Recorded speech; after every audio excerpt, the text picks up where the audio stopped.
Saat para tentara Belanda itu sedang berpatroli mencari keberadaan Jenderal Sudirman dan pasukannya, pasukan Jenderal Sudirman telah mengintai dari balik pohon yang berada di atas tentara Belanda itu.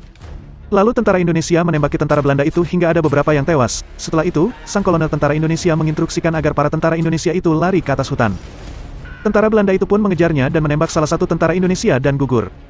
Kemudian, dua tentara Indonesia itu mengintai tempat markas tentara Belanda yang berada di tengah hutan. Tentara Indonesia itu menunggu hingga malam untuk melakukan sesuatu.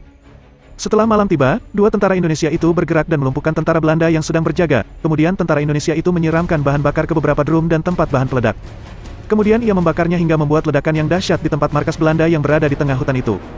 Selanjutnya, para tentara Belanda itu bersama komandannya mencari tempat persembunyian Jenderal Sudirman dan pasukannya sesuai informasi yang mereka dapatkan.